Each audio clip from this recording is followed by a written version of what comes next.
Last time, Denton brought 8 men. Cole stood on the porch with a rifle and 5 seconds of patience. James stepped forward into the space between them, and the marshal came riding in on a road he'd been watching for weeks, because he'd been building a case on Denton long before any of this. This is episode 6. The finale. What she chose to keep. Marshal Arden Briggs had been watching Denton for the better part of 2 years. He told Eliza this the morning after, sitting at her kitchen table with coffee she'd made and a manner that was professionally calm in the way of men who had seen worse and filed it correctly. The land coercion scheme, this isn't the first ranch he's come at this way. Yours is the 6th. The others either sold or disappeared from the record in ways that are being examined. Why did you wait? Evidence. The kind that stands in front of a judge and doesn't fall over. I had enough to move on him when your husband walked into my office last week. Eliza looked up. James came to you. Voluntarily. With testimony, documentation, and a full account of his own conduct. It wasn't pretty for him, but it was exactly what I needed. She sat with that. He'll face consequences for his own actions. There'll be a process. His cooperation weighs in his favor. But yes, Mrs. Hartley, there are consequences. Good, she said. The marshal looked at her with something like respect. The land is yours. Clear deed. No encumbrance. I'll have the paperwork filed by end of week. Eliza wrapped both hands around her coffee and looked out the window at the Hartley Ranch in the early morning light. Hers. It had always been hers. It just needed the record to say so. She found him at the gate. He had everything packed. He hadn't accumulated much in 14 months of traveling light, which said something about the life he'd been living. He looked up when he heard her coming and turned to face her the way a man faces something he has been practicing for. The marshal said you came to him first. Eliza said. Felt like the only thing left that was mine to do. She looked at him. Really looked, past the guilt and the older face and the smaller shape he carried himself in now, and tried to find what she felt. It wasn't love. It wasn't hate. It was something she didn't have a clean word for, a complicated tenderness for a version of a person that existed before everything, a grief for the marriage they might have had if he'd been braver, and she'd known sooner, and underneath it all, like bedrock, a relief so profound it felt almost like forgiveness. Almost. James. I know, he said. The way he'd said it in the tree line, like those 2 words were the whole of what he could offer her. I know. I'm sorry. And I know that doesn't reach it. She looked at him for a long moment. It reaches farther than you think, she said finally. Not enough, but farther. He nodded. His jaw worked. He wasn't going to cry, not because he didn't feel it, but because he was using everything he had to hold himself steady for this last thing.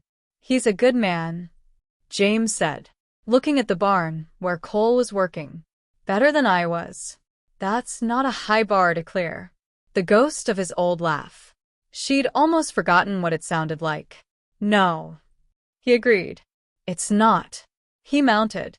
He looked at her one last time, the look of a man memorizing something he knows he won't see again. Take care of the land, Eliza. It's what I do, she said. He rode out through the gate.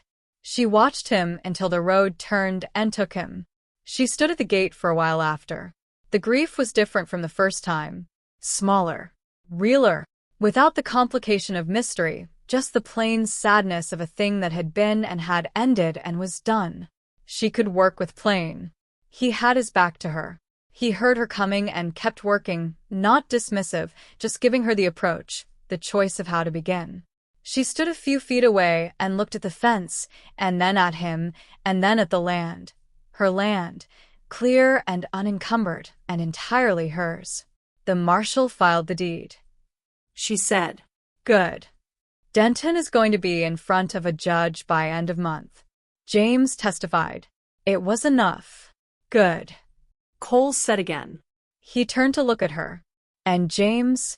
Gone. There'll be a process. He chose it. It's right. Cole nodded slowly.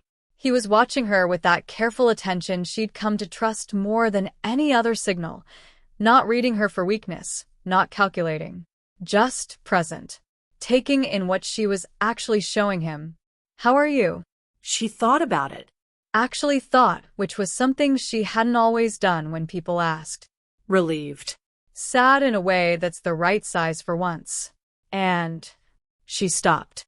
And she looked at him directly. "Tired of being careful about things I've already decided. Eliza, you asked me to say the word if I wanted you to go. I didn't say it. I know. I'm not saying it now either." Something in his face, something he'd been holding in careful reserve for weeks, finally, slowly let go. She didn't know what she'd expected. Something immediate, maybe. Some declaration. Instead, he'd gone to the barn and saddled his horse, and now he was leading it out into the yard, and for one horrible second, she thought she'd read everything wrong. That quiet, careful Cole Mercer had found a way to make leaving look like staying. He led the horse to the gate. He tied it there. He walked back to the porch and stopped at the bottom step and looked up at her. "I'm going to ride into Hector and resign whatever I was before I came here. Settle what I owe there. Tell whoever needs to know that I've found where I'm staying."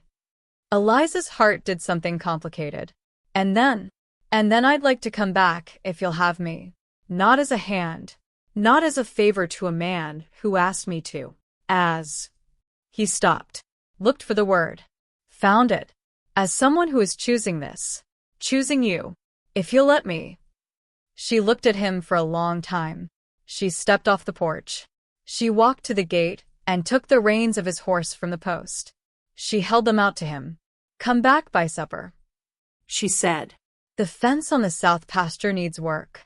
He took the reins.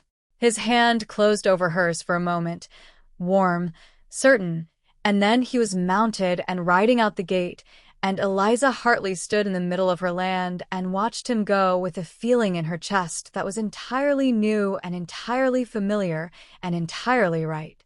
He rode out. He'd be back by supper. She had never been more certain of anything. Some stories end with everything mended, with every hurt healed and every scar smoothed over, and the world returned to some version of how it was before. This isn't that story. James Hartley rode out of Hector County and faced what he owed, and the process was long, and the cost was real. He didn't come back. Some doors, once they close, stay closed, not from cruelty, but from honesty. Denton faced a judge in the spring. 6 ranches. 3 years of records. The judge was not sympathetic. The Hartley Ranch deed was filed under one name, Eliza. Just Eliza. The way it should have been from the beginning. Cole Mercer came back by supper on a Tuesday. He kept coming back. He didn't make a ceremony of it, and he didn't need to. The choosing had been done, clearly and freely, by 2 people who had both been through enough to know the difference between something real and something convenient. He mended the south fence. He mended the one after that. There was always another fence. He didn't seem to mind. Eliza Hartley had buried a man who wasn't dead, survived a grief that wasn't what it seemed, lost a marriage she'd believed in, and kept the land she'd built with her own 2 hands. She had not asked for any of it, not the hardship, not the stranger in her barn, not the way he'd stood beside her without being asked, not the feeling that had arrived quietly and stayed. She had not asked for it, but she had, in the end, chosen it. That was the part that mattered. That autumn, for the first time in 2 years, the Hartley Ranch turned a profit. Small but real. Eliza stood at the window in the early morning and looked at the land coming alive in the first light, and she heard boots on the porch, familiar now, the particular rhythm of them, and felt, in the quiet and the warm and the ordinary miracle of a Tuesday on a working ranch, entirely, completely, terrifyingly happy. That's the end of the Hartley Ranch Saga. 6 episodes. 6 weeks. Eliza and Cole and James and one very stubborn fence. If this story has lived in you the way it's lived in me while I was writing it, please share it with someone who loves a good Western romance. Word of mouth is everything for a channel like this, And it means more than I can say. Leave me a comment. What was the moment you knew? The moment you thought, yes. These two. I want to know. The next story is already coming. Subscribe so you're there on the first day. Until then, thank you for riding this whole trail with me. You made it worth every word. I'll see you at the ranch.